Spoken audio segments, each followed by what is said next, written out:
Megan Taylor hurried through the sterile corridors of Riverview Memorial Hospital, her auburn hair falling loose from its once neat bun. The antiseptic smell of the hospital invaded her nostrils as she clutched a bouquet of sunflowers, her best friend Diane's favorite. Room 412, that's what the receptionist had said. Megan had been in meetings all day and had missed the visiting hours rush. Now at 8:30 p.m., the hospital hallways were eerily quiet, except for the occasional squeak of nurses' shoes and the distant beeping of monitors. She counted the room numbers as she walked. 408, 410, 412. The door was slightly ajar, and Megan gently pushed it open, expecting to see Diane recovering from her appendectomy. Instead, the room was dimly lit with just a single lamp casting a warm glow over a man lying in the hospital bed. He wasn't Diane. Megan froze, realizing her mistake. "I'm so sorry," she stammered, backing toward the door. "Wrong room." The man's eyes fluttered open, and they were the most striking shade of blue she'd ever seen. Despite the pallor of his skin and the IV tube snaking from his arm, there was something commanding about his presence. "I've waited for you," he whispered, his voice raspy but strong. Megan's hand stopped on the doorknob. "Excuse me?" He smiled weakly. "The nurse said someone would bring my dinner 30 minutes ago. I'm starving." Relief washed over Megan. "Oh, I'm not hospital staff. I'm visiting a friend, but I got the wrong room. Sorry to disturb you." As she turned to leave, the man attempted to sit up, wincing with effort. "Wait, since you're here, would you mind passing me that water? The call button is out of reach." Megan hesitated but then stepped forward, placing the sunflowers on a nearby chair. She handed him the water glass from the bedside table, noticing the expensive watch on his wrist and the MacBook perched on the rolling table. "Thank you," he said after taking a sip. "I'm Jackson Bennett." The name struck a chord in Megan's memory. Jackson Bennett, the CEO of Innovate Technologies, one of the fastest-growing tech companies in the country. His face had been on the cover of Business Weekly just last month. "You're Jackson Bennett? The Jackson Bennett?" Megan blurted out before she could stop herself. A smile played at the corner of his mouth. "Last time I checked. And you are?" "Megan Taylor. I work at Carson & Associates, the marketing firm." "Carson & Associates," he repeated thoughtfully. "We've considered hiring them for our new product launch." An awkward silence fell between them. Megan shifted her weight from one foot to the other. "Well, I should go find my friend." "Room 421, not 412, she said, mentally kicking herself for the mix-up. "Before you go, Megan Taylor from Carson & Associates, would you humor a bedridden CEO for a moment?"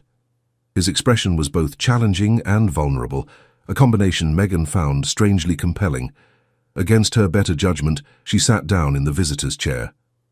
"What happened to you?" she asked, gesturing to his bandaged chest visible beneath the hospital gown. "Car accident. 3 days ago." Broken ribs, punctured lung, concussion, the works. Makes for a great story at the next board meeting. His attempt at humor was undermined by the grimace that followed. "I'm sorry to hear that." "Don't be. It was my fault. Working while driving. The irony is I was on my way to a meeting about our company's wellness initiative." He laughed, then immediately regretted it, clutching his side. Megan found herself smiling despite the situation. There was something disarming about Jackson, a stark contrast to the cutthroat CEO persona portrayed in the media. "So who's the lucky friend getting these?" Jackson nodded toward the sunflowers. "My best friend Diane. Appendicitis. Nothing serious, but I promised I'd visit. Then you should go. She's waiting for you." His eyes met hers, and for a split second, Megan felt something pass between them, a connection, fleeting but undeniable. As she stood to leave, Jackson spoke again. "It was nice meeting you, Megan Taylor, even if it was a case of mistaken room identity." Megan retrieved her flowers, an impulsive thought forming. She separated 2 sunflowers from the bouquet and placed them in the empty vase on his bedside table. "For your wellness initiative," she said with a smile. "Get better soon, Mr. Bennett." As she closed the door behind her, Megan couldn't shake the strange feeling that this accidental meeting was somehow significant. She found room 421 and spent the next hour chatting with Diane, but her mind kept wandering back to room 412 and the blue-eyed CEO who had whispered, "I've waited for you." The next morning, Megan arrived at Carson & Associates to find her boss, Nathan, pacing the conference room. "There you are, emergency meeting. Our biggest pitch of the year just got moved up. Innovate Technologies wants to see our presentation this Friday instead of next month. Megan nearly dropped her coffee. Innovate Technologies? Jackson Bennett's company? Yes, and we need all hands on deck. This account could transform our firm. As her colleagues filed into the room, Megan's phone buzzed with a text from an unknown number. Sunflowers brighten up a hospital room considerably. Thanks for the wellness tip. Dinner to discuss Carson & Associates pitch. I promise not to be in a hospital gown this time. JB. Megan stared at her phone, her heart racing. How had he gotten her number? And more importantly, wasn't this a conflict of interest?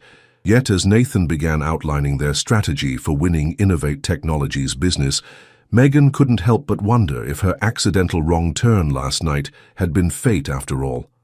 Megan's thumb hovered over her phone screen, her mind racing through the professional implications of replying to Jackson's text. She was a senior account manager at Carson & Associates, not the most influential position, but certainly one that would raise eyebrows if she were discovered having dinner with a potential client, especially a client as high profile as Jackson Bennett. Megan, are you even listening? Nathan's voice cut through her thoughts.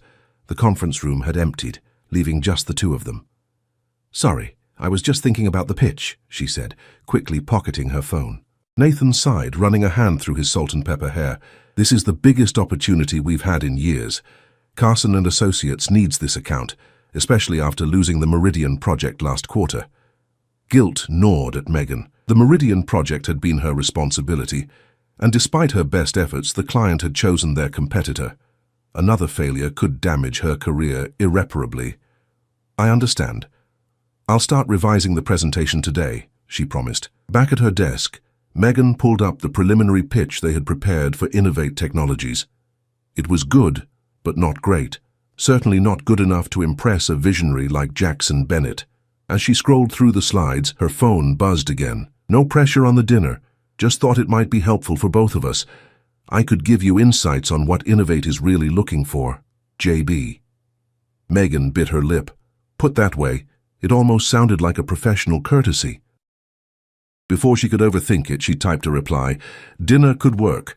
But to be clear, this is about providing your company with the best marketing strategy, nothing more. How's Thursday at 7? MT.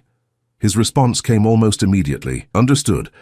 I'll send a car, nothing fancy, just a quiet place where we can talk business. Megan spent the next 2 days immersed in research, learning everything she could about Innovate Technologies and their upcoming product launch. A revolutionary smart home system that promised to be more intuitive and privacy-focused than anything on the market. By Thursday afternoon, she had completely overhauled Carson's original pitch, incorporating insights from industry reports and consumer trends. You look nice, commented Harriet, her office neighbor, as Megan touched up her lipstick. Hot date? Business dinner, Megan corrected, smoothing down her navy blue dress, professional yet flattering. With a potential client? Harriet raised an eyebrow. Must be important if you're breaking out the good pearls.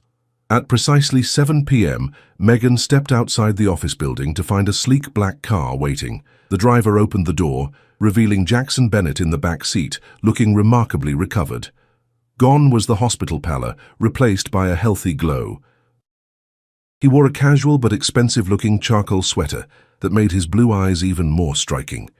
You look well for someone who was hospitalized less than a week ago, Megan remarked as she slid into the seat beside him. Excellent medical care and stubborn determination, he replied with a smile.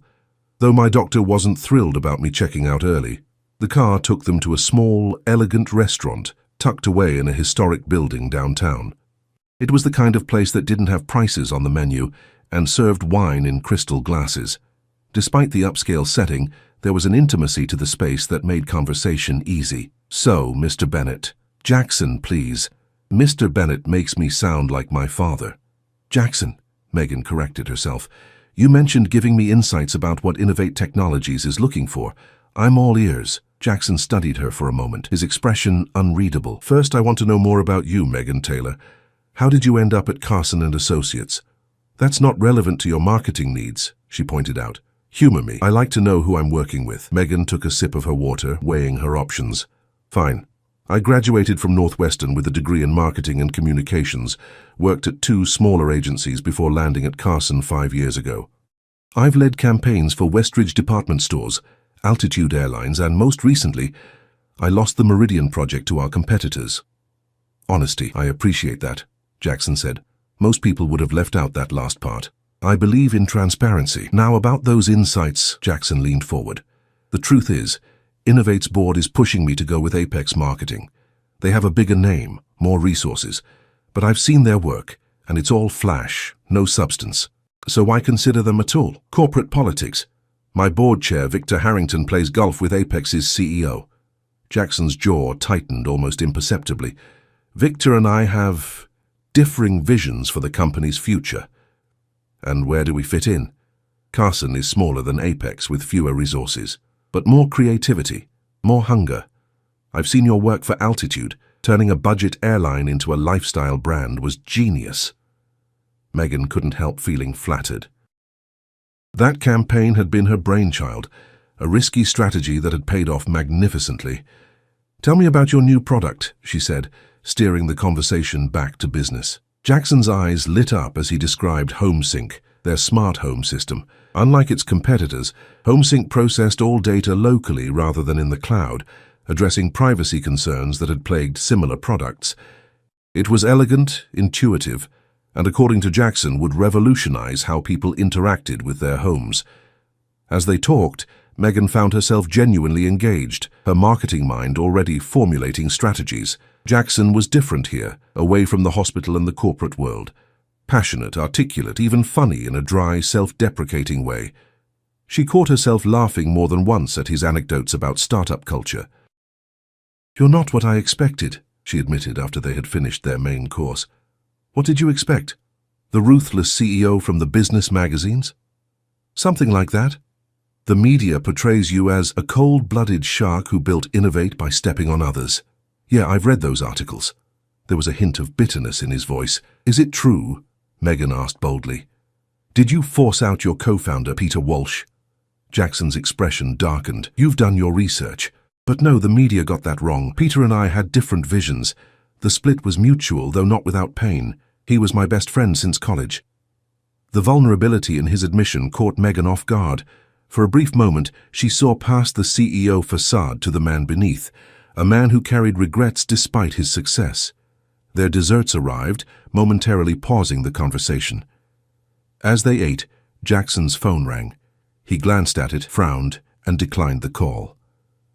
"Everything okay?" Megan asked. "Victor, probably calling about the Apex decision again." He sighed. "The board meeting tomorrow is going to be challenging." "Before the pitch on Friday?" Jackson nodded. "If Victor gets his way, your pitch might be a formality. He's pushing hard for Apex." Megan felt a flash of indignation. "So this dinner was what? A consolation prize? A nice gesture before you award the contract to someone else?" "No," Jackson said firmly, reaching across the table to touch her hand. The contact sent an unexpected warmth through her. This dinner was me trying to find an ally, someone who understands what Innovate really needs, not what Victor thinks it needs. And what does Innovate need? Jackson's blue eyes held hers steadily. A fresh perspective, authenticity, someone who sees the vision, not just the bottom line. He paused. "Someone like you, Megan." As they drove back to her apartment, Megan's mind was spinning with conflicting thoughts. Jackson had given her invaluable insights for the pitch, but she couldn't shake the feeling that there was more at play, both professionally and personally. The way he had looked at her, the lingering touch on her hand. "Thank you for tonight," Jackson said as the car pulled up to her building. "You've given me a lot to think about." "Likewise," Megan replied. "I hope your board meeting goes well tomorrow."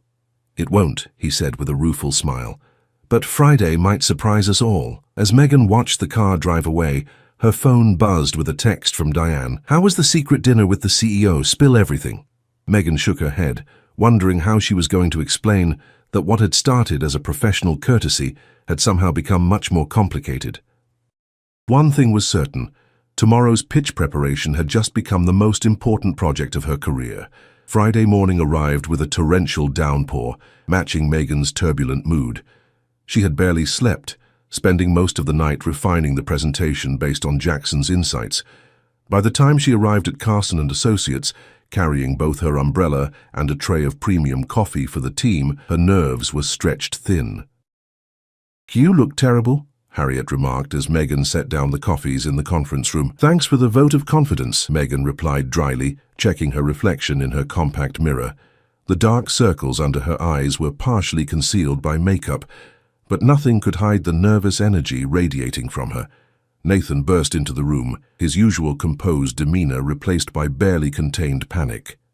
"We have a problem," he announced to the assembled team. "Innovate Technologies just called. The meeting has been moved up to 11 a.m. instead of 2 p.m., and they want it at their headquarters downtown." Megan's stomach dropped. "That's less than 2 hours from now, and it gets worse," Nathan continued, lowering his voice.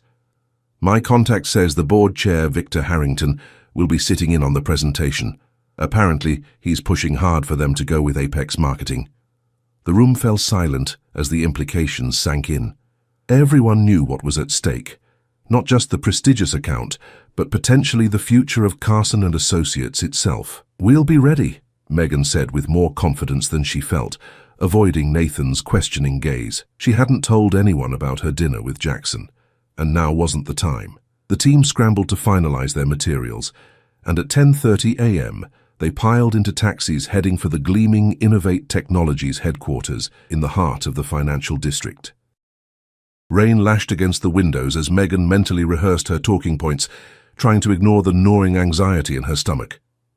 The Innovate building was a marvel of modern architecture, all glass and steel with an open atrium that soared 20 stories high. As the Carson team was escorted to the executive floor, Megan couldn't help but feel intimidated by the sheer success that surrounded them. They were shown into a sleek boardroom where several Innovate executives were already seated.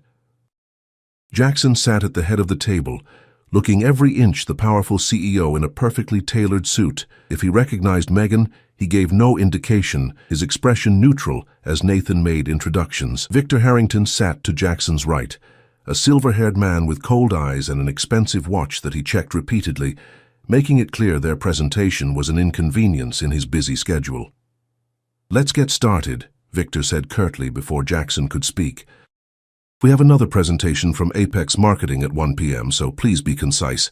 Megan felt her cheeks flush with indignation, but kept her professional smile firmly in place as Nathan began their opening remarks. When it was her turn to present, she stepped forward, making deliberate eye contact with each person in the room, including Jackson, whose gaze betrayed nothing. "While my colleagues have outlined our proposed marketing strategy," Megan began, "I'd like to address why Carson and Associates is uniquely positioned to represent HomeSync. This isn't just another smart home system. It's a revolution in how technology integrates with daily life, with privacy at its core." She launched into the presentation she had stayed up all night perfecting, emphasizing the aspects Jackson had been most passionate about during their dinner conversation. As she spoke, she noticed a subtle shift in the room. Executives who had been checking emails were now paying attention, and even Victor had stopped glancing at his watch. "The challenge isn't explaining what HomeSync does," she continued. "It's conveying how it feels to use it. The peace of mind knowing your data stays in your home, the intuitive interface that anticipates needs without being intrusive. Our campaign will focus on emotional connection, not just technical specifications." Jackson leaned forward slightly, his eyes never leaving her face. She couldn't read his expression, but she felt a surge of confidence nonetheless. Just as Megan was reaching the climax of her presentation, the boardroom door opened and a familiar face appeared, one that made her blood run cold. Peter Walsh, Jackson's former co-founder and supposed friend-turned-rival, strode into the room with the confidence of someone who belonged there. "Sorry I'm late," Peter announced, taking a seat next to Victor. "Traffic was a nightmare." The room temperature seemed to drop several degrees as Jackson and Peter locked eyes.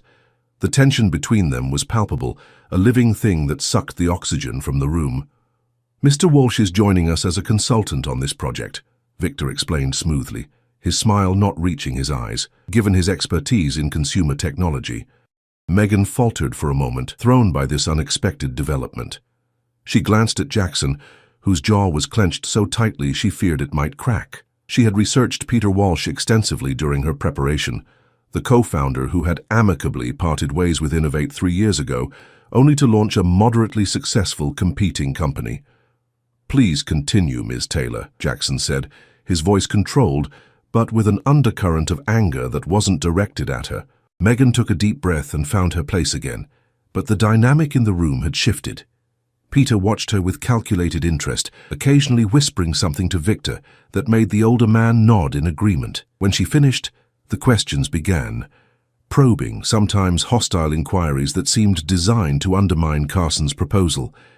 Victor led the charge, with Peter adding pointed questions about market positioning and competitor analysis. Then Peter leaned forward. Your privacy-focused approach is interesting, Ms. Taylor, but our research suggests consumers care more about convenience than privacy. How would you address that disconnect? Before Megan could answer, Jackson interjected. That's actually not what our latest consumer research shows, Peter. Privacy concerns have increased 47% among our target demographic in the past year alone. With all due respect, Jackson, Victor said with a condescending smile, Peter's expertise in consumer behavior is why I invited him here today. Apex Marketing's preliminary proposal aligns with his assessment. The implication was clear. Victor had already made his decision, and this presentation was merely a formality. Megan felt a surge of anger on behalf of both Carson and Associates and Jackson himself, who was being undermined in his own boardroom. If I may, Megan said, her voice steady despite her racing heart, our research shows that while consumers may not explicitly prioritize privacy in surveys, their behavior tells a different story. The recent exodus from platforms with questionable data practices demonstrates that trust is the new currency in technology adoption. She pulled up a slide she had added at the last minute, a graph showing the correlation between privacy concerns and brand loyalty across different demographics. This isn't just about marketing HomeSync's features, she continued. It's about positioning Innovate Technologies as a company that respects its users enough to put their privacy first. That's not just good ethics, it's good business. The room fell silent. Peter's smug expression faltered slightly, while Victor looked annoyed at having his narrative challenged. Jackson, on the other hand, had the ghost of a smile playing at the corners of his mouth. Thank you, Carson and Associates, Victor said abruptly, standing to signal the end of the meeting. We'll be in touch after we've heard from Apex and made our decision. As the team gathered their materials, Megan caught Jackson's eye briefly. He gave her a nearly imperceptible nod that somehow conveyed both approval and warning. In the elevator heading down, Nathan turned to Megan. Where did that privacy angle come from? It wasn't in our original proposal. Additional research, she said vaguely, avoiding his questioning gaze. Nathan studied her for a moment longer. Well, whatever inspired it, you were brilliant in there. But I'm not sure it's enough to overcome the obvious bias toward Apex. Back at the office, the team dissected the presentation, analyzing every reaction and comment. Megan participated half-heartedly, her mind preoccupied with the unexpected appearance of Peter Walsh and the obvious tension between him and Jackson. What had really happened between them, and why was Victor so determined to undermine Jackson's authority? As evening fell, most of the team had gone home, leaving Megan alone with her thoughts and a mountain of follow-up work. Her phone buzzed with a text from Jackson. Need to talk. Important developments. Meet me at Parkside Cafe in 30 minutes, JB. Megan hesitated. Professional boundaries were already blurred, and meeting Jackson again would only complicate things further. But curiosity and concern won out. She texted back a simple, I'll be there, and gathered her things. The Parkside Cafe was a small, dimly lit establishment tucked away from the main streets. When Megan arrived, she spotted Jackson in a corner booth, nursing what appeared to be whiskey. He looked different than he had in the boardroom, tired, frustrated, almost vulnerable. What happened after we left? Megan asked, sliding into the booth across from him. Jackson took a sip of his drink before answering. Victor happened. He's making his move. His move? To push me out, Jackson said bluntly. He's been planning it for months. Bringing in Peter was just the latest maneuver. Megan's eyes widened. Can he do that? You're the founder, the CEO. I own 42% of the company. Victor and his allies control 35%. The remaining shares are spread among smaller investors who typically follow Victor's lead. Jackson's voice was bitter. The board meeting yesterday was contentious. They're questioning my leadership, my vision for HomeSync. Because you want to focus on privacy rather than monetizing user data, Megan guessed, the pieces falling into place. Jackson nodded. Victor sees dollar signs in user data. I see betrayal of consumer trust. He leaned forward, lowering his voice. But that's not why I asked you here. Victor is planning to announce Apex as Innovate's marketing partner on Monday, regardless of your presentation. Megan felt her heart sink. So it was all for nothing? Not necessarily. Jackson's blue eyes held a determination that hadn't been there moments before. Your presentation today changed some minds on the executive team, and I have a plan, but I need your help, and it's asking a lot. As he outlined his idea, Megan's eyes grew wider. It was risky, potentially career-ending if it failed, but if it succeeded, "Are you in?" Jackson asked when he finished explaining. Megan took a deep breath, knowing her answer could change everything. Her career, Carson and Associates, and perhaps even the future of Innovate Technologies itself. "I'm in," she said, her voice stronger than she expected. "What do we do first?" The weekend passed in a blur of planning and preparation. Megan barely left her apartment, surrounded by notes, market research, and half-empty coffee cups. Her normally tidy living room had transformed into a war room for what Jackson had dubbed Operation Integrity. On Sunday evening, she caught a glimpse of herself in the bathroom mirror. Her slender frame looked more fragile than usual. Her green eyes were tired, but determined beneath her auburn hair, which had lost its usual luster after 2 days of neglect. At 5'6", Megan had always carried herself with confidence that made her seem taller, a quality that had served her well in the male-dominated boardrooms of her career. "You look like you need sleep," she muttered to her reflection, splashing cold water on her face. Sleep would have to wait. Tomorrow could change everything. Monday morning arrived with pristine blue skies, a stark contrast to Friday's downpour. Megan dressed with deliberate care, choosing a forest green dress that complemented her eyes and brought warmth to her fair skin. She applied her makeup meticulously, ensuring the freckles scattered across her nose and cheeks were visible, a feature she had once tried to hide but now embraced as distinctive. When she arrived at Carson and Associates, Nathan intercepted her before she could reach her office. "Innovate Technologies called," he said, his expression grim. "They're announcing their marketing partner at a press conference at 2 p.m. today." Megan feigned surprise. "That's fast. Did they say anything else?" "Just that they appreciated our proposal, but would be going in a different direction." Nathan sighed, defeat evident in his posture. "I'm sorry, Megan, I know how hard you worked on this." "The day's not over yet," she said, with a mysterious smile that left Nathan looking confused. At precisely 1 p.m., Megan's phone buzzed with a text from Jackson. "Boardroom secured, you ready?" She responded with a simple thumbs-up emoji and grabbed her laptop and the presentation materials she had prepared over the weekend. "I need to step out for a bit," she told Harriet, who raised an eyebrow but didn't question her. Innovate's headquarters was buzzing with activity when Megan arrived. The atrium had been transformed with banners announcing the Home Sync launch, and tech journalists milled about, waiting for the press conference. Megan slipped past them to the executive elevator, where Jackson's assistant was waiting with a security badge. "He's gathered everyone in the main boardroom," the assistant whispered as they rode up. "Victor thinks it's a final review before the announcement." The boardroom was packed with Innovate executives when Megan entered. Victor Harrington stood at the front alongside Peter Walsh, both looking smug. Jackson sat at the head of the table, his expression unreadable. "Ms. Taylor," Victor said coldly, "this is a private meeting. I don't recall inviting Carson and Associates." "I invited her," Jackson said, standing. His presence seemed to fill the room as he moved to the front, gesturing for Megan to join him. "Before we head downstairs to announce our marketing partnership, there's something the board needs to see." Victor's face darkened. "We've already made our decision, Jackson. Apex Marketing will handle the Home Sync launch." "A decision based on incomplete information," Jackson countered smoothly. "Ms. Taylor has uncovered some relevant data that might interest the board." Megan connected her laptop to the presentation system, heart hammering against her ribs. This was the moment of truth. "While preparing Carson's proposal," she began, her voice steady despite her nerves, "I conducted standard competitive analysis on all major marketing firms, including Apex. What I found was concerning." She brought up the first slide, financial records showing unusual transactions between a shell company and Apex marketing over the past 6 months.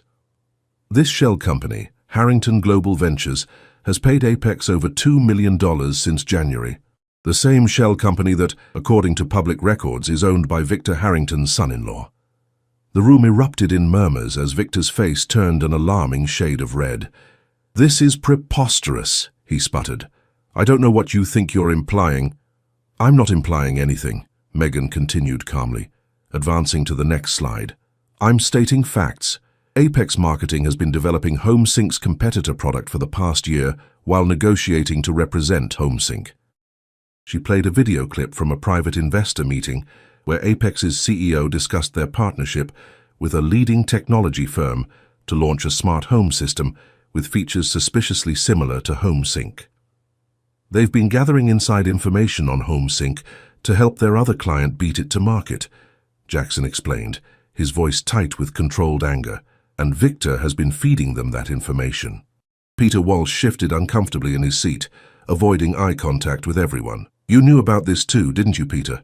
Jackson asked, turning to his former friend. "That's why you were so eager to consult on this project. Not to help innovate, but to gather more intelligence for your own company." The unnamed partner in Apex's presentation. Peter's silence was damning. "This is a baseless witch hunt," Victor declared, but his usual confidence had evaporated. Several board members were already huddled together, whispering urgently. "There's more," Megan said, bringing up emails between Victor, Peter, and Apex executives discussing HomeSync's proprietary technology. Emails that had been obtained through completely legal means, as Jackson had authorized a company-wide security audit that had flagged the communications. By the time she finished her presentation, the atmosphere in the room had shifted dramatically. Victor and Peter sat in stony silence, while the board members conferred in hushed voices. The most senior board member, Dorothy Williams, finally spoke. "In light of this information, I move that we delay the press announcement and convene an emergency closed board session. I also move that Victor Harrington be temporarily removed from his duties as board chair pending investigation." The motion passed with overwhelming support, leaving Victor sputtering threats about lawsuits as he was escorted from the room. Peter slipped out quietly in the confusion, his dreams of undermining HomeSync thoroughly dashed. As the boardroom cleared, Jackson turned to Megan, relief and gratitude evident in his eyes. "You were incredible." "We make a good team," she replied, finally allowing herself to breathe normally again. "We need to address the press waiting downstairs," Jackson said. "Care to join me? What are you going to tell them?" "That the HomeSync launch is proceeding as planned, but with a slight delay in announcing our marketing partner." His eyes held a question. "That is, if Carson and Associates is still interested in the contract." Megan laughed, the tension of the past hour dissolving. "I think Nathan might have a heart attack if I told him we turned it down." Downstairs, Jackson handled the press with the practiced ease of a seasoned CEO, announcing a short delay in naming their marketing partner due to additional vetting procedures. Journalists peppered him with questions, but he deflected them masterfully, his hand occasionally brushing against Megan's back as they stood side by side. The following week was a whirlwind. Carson and Associates officially secured the Innovate Technologies account, the largest in the firm's history. Nathan was ecstatic, promising Megan a substantial bonus and promotion. The board investigation confirmed Victor's betrayal, resulting in his resignation and a complete restructuring of Innovate's leadership, with Jackson emerging stronger than ever. 3 months later, the HomeSync launch exceeded all expectations. The privacy-focused marketing campaign resonated deeply with consumers, and pre-orders broke industry records. Carson and Associates' reputation soared, with Megan becoming something of a legend in marketing circles. On the evening after the successful launch event, Megan found herself once again in a quiet corner of the Parkside Cafe with Jackson. The small table between them held a bottle of champagne and 2 glasses. "To success," Jackson said, raising his glass. "To integrity," Megan countered with a smile. As they clinked glasses, Jackson's expression grew serious. "There's something I've been meaning to tell you." "Sounds ominous," Megan teased, though her heart skipped a beat. "Remember when we first met? In the hospital? When I walked into the wrong room, hard to forget." Jackson's blue eyes held hers. It wasn't entirely a coincidence. I recognized your name when the receptionist mentioned you were visiting someone on my floor. I knew you worked at Carson and Associates. Your firm was already on our shortlist. So you had your assistant send me to the wrong room? Megan asked, surprised.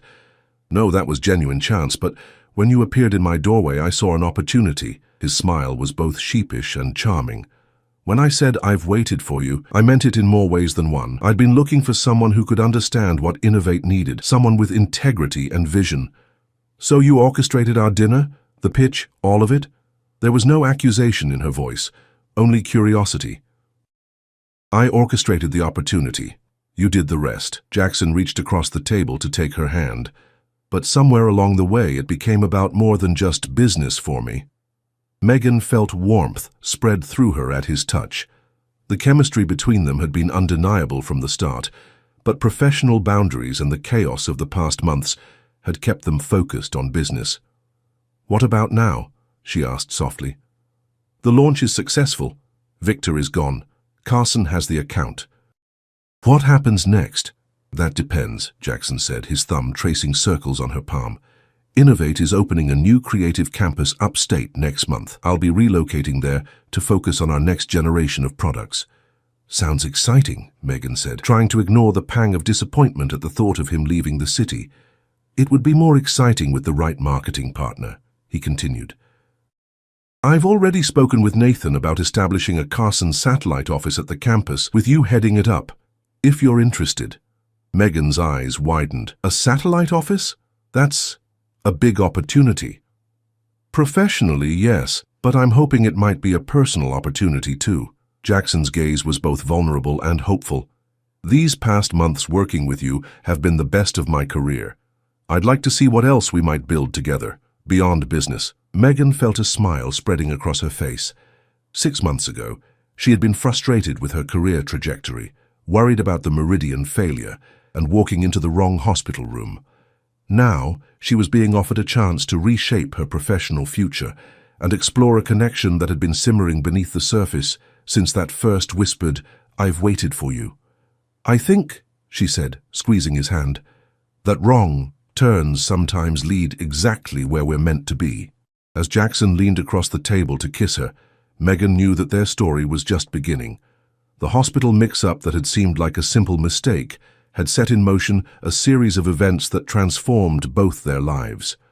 Sometimes, Megan reflected as she returned his kiss, the most meaningful journeys start with walking through the wrong door.